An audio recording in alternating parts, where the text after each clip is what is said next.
Hey, what's going on YouTube? It's your boy Jita, and I'm back with another review. This time I have Marvel Legends X-Men series Jean Grey, or Marvel Girl, or Phoenix. Here's a look of all the figures that are in the wave. All 8 of them, but only 7 of them combined to build the bigger figure of the Juggernaut. Now that we've seen the box, let's take a look at what came inside the box. You get the Jean Grey figure right here, Phoenix, whatever, and you get the torso, the upper torso for Juggernaut, which feels way more lighter than the legs. And that's it, which is kind of disappointing. I wish we had got some kind of effect part or something of her doing her Phoenix stuff and everything like that. Some kind of like Phoenix plastic background or something like that. Especially since this thing feels so hollow, they couldn't use as much plastic as they did with these big heavy legs and stuff. So I mean, I guess it's a balancing issue for the Build-A-Figure and stuff like that, but it would have been nice to have something to come with her, some kind of effects for her hands or something, you know. All right, well, let's take a look at the figure. She looks pretty good. I like the way they're doing these eyes nowadays. Looks very nice and clean, and this one looks very nice and clean for the most part. This eye looks a little bit wonky, but it's okay. Like the hair looks nicely detailed. Well, they did make up for it with some shading in the hair.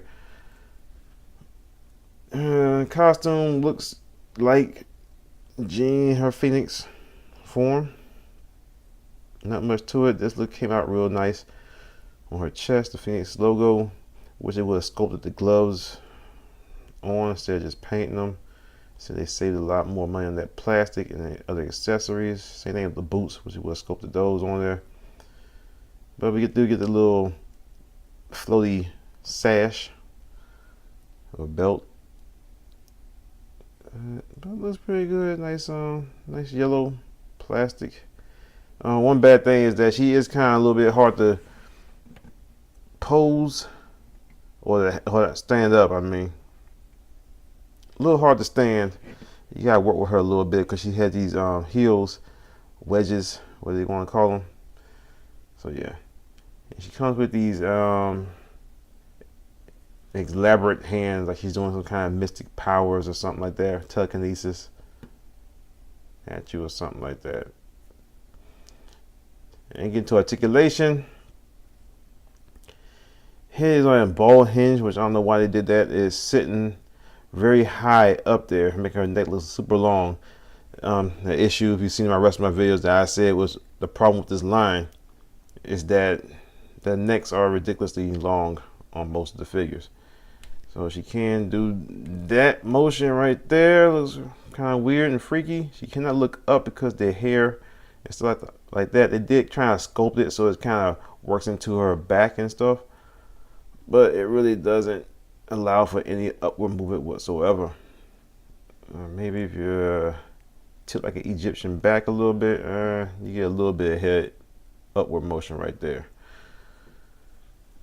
Arms go around 360, goes out the shoulder about that much. Rotates at the elbow, rotates at the wrist, flexes, and we're outward. Diaphragm joint looks okay, and one thing, the paint right here, her top or upper portion is different from this lower portion right here, and same thing with her lower portion right there, and this portion right here, the greens are different colors. But she had 3 different shades of green on here. No waist rotation, goes forward the leg about that much. You can split it out to get a little bit higher. Rotates at the thigh cut, upper thigh right here. Double hinge knee, and toe goes down and up, and it has an ankle rocker, which is kind of difficult to get going, but it is there. So yeah, it's like the worst figure out of the whole entire line. Out of this whole entire, well, not the whole entire line, but the whole entire wave. It's hard to stand.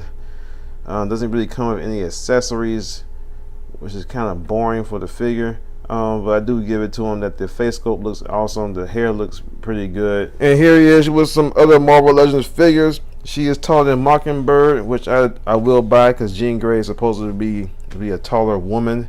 But she is taller than Daredevil, which is kind of hard to believe. If that neck had sat down where it's supposed to be, it probably wouldn't be an issue because she'll probably look a little bit shorter. And here she is with the rest of the figures from the wave.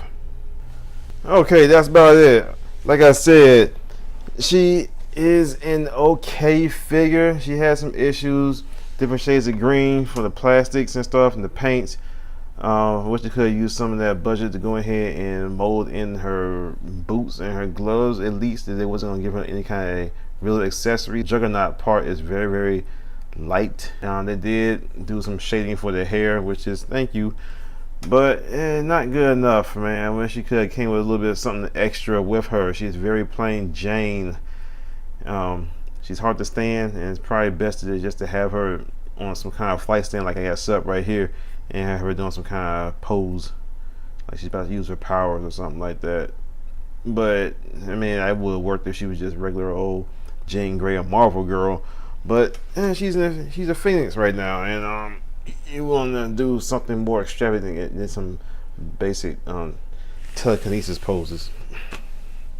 So yeah, the first figure I'm disappointed with. So yeah. Alright, y'all, it's been me, Jeter. Thank y'all for watching. Stay tuned for more reviews, and I'll see y'all next time. Peace.